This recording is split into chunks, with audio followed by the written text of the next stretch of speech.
Les Musiciens du ciel, un film de 1939 de Georges Lacombe, scénario et dialogue de René Lefebvre, qui a adapté ici son propre roman, avec dans les rôles principaux Michel Morgan, René Lefebvre, Michel Simon, Alexandre Rignaud, René Bergeron. Le sujet: René Lefebvre est un petit voyou de la zone, c'est-à-dire de la banlieue parisienne, qui cambriole avec Alexandre Rignaud une villa. Ce dernier est emprisonné pour fausse monnaie et René Lefebvre refuse de le trahir. Il est relâché et, sans travail, il mendie en simulant la cécité. Michel Morgan, une membre de l'armée du salut, l'emmène chez elle, le démasque et le garde à l'armée du salut. René Lefebvre se convertit, accompagne partout Michel Morgan, dont l'œuvre de bienfaisance est décrite de façon adroite et attachante.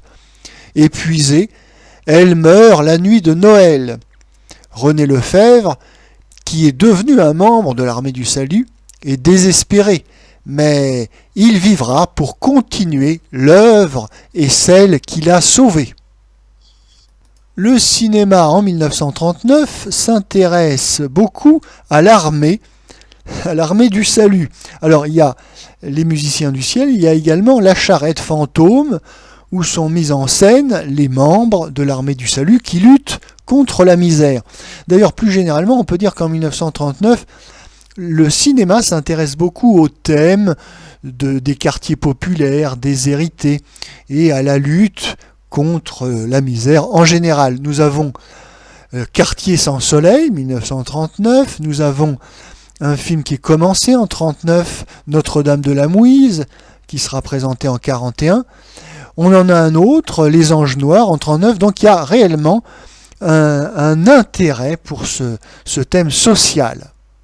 Et on peut dire, il était temps. Oui, il était temps que le cinéma s'intéresse un petit peu à la vie des quartiers populaires et déshérités, car jusqu'à présent, le cinéma officiel de la Troisième République, le cinéma front popu, quand il s'intéresse aux banlieues ouvrières, on est en plein roman, on est dans les décors factices, on est avec des éclairages travaillés, des effets de lumière, de brume, une mise en scène précieuse et maniérée. On a des gentils des petits gars à casquette avec des jeunes filles délurées. Oui, enfin tout ça, tout ce réalisme poétique ou prétendu tel n'est absolument pas réaliste, pas plus qu'il n'est poétique. Ça n'est en réalité que du roman photo à l'eau de rose pour midinette. On ne peut donc que saluer ces films qui vont nous montrer la détresse des habitants des quartiers populaires, des cités ouvrières, oui, sans nous cacher la vérité, aussi dure soit-elle. Alors, le film est placé sous les meilleurs auspices, car il est réalisé par Georges Lacombe, un très bon réalisateur. Il y a également une belle distribution avec Michel Simon et Michel Morgan, et il faut dire que le film démarre assez bien. On est intéressé par cette histoire d'un jeune voyou qui, à la suite d'un cambriolage qui a mal tourné, essaye de changer sa vie au contact et sous l'influence de la charmante Michel Morgan. Malheureusement, le film va très rapidement perdre de son intérêt en raison de la faiblesse du scénario. Oui, l'histoire est trop linéaire, trop prévisible. Pour dire la vérité, on s'ennuie. Et le coupable ici, c'est René Lefebvre. Alors pas René Lefebvre l'acteur, mais René Lefebvre l'auteur, puisqu'il adapte ici au cinéma son propre roman. René Lefebvre avait connu une certaine célébrité dans la première moitié des années 30, et puis après sa carrière d'acteur déclinant, il va s'essayer au métier de scénariste, mais en général c'est pas extraordinaire. On aura Opéra Musette en 42, on aura La Boîte aux rêves en 45 qui est franchement mauvais, etc. Donc un René Lefebvre qui aurait mieux fait de rester acteur.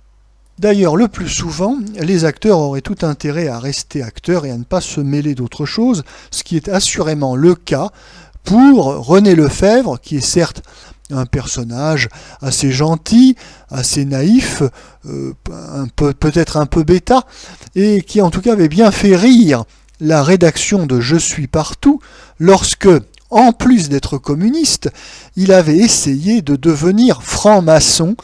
Il est vrai que ça aide pour le business. Oui, il avait essayé d'être franc-maçon, mais il avait été recalé, ce qui n'est vraiment pas flatteur. C'est un petit peu comme dans l'armée où les réformés ne s'en vantent pas, car pour ne pas faire l'affaire, il faut réellement être un peu handicapé ou un petit peu attardé. Quoi qu'il en soit, ce film, Les Musiciens du Ciel, laisse des regrets, car avec Michel Morgan, Michel Simon, on aurait pu espérer un spectacle édifiant.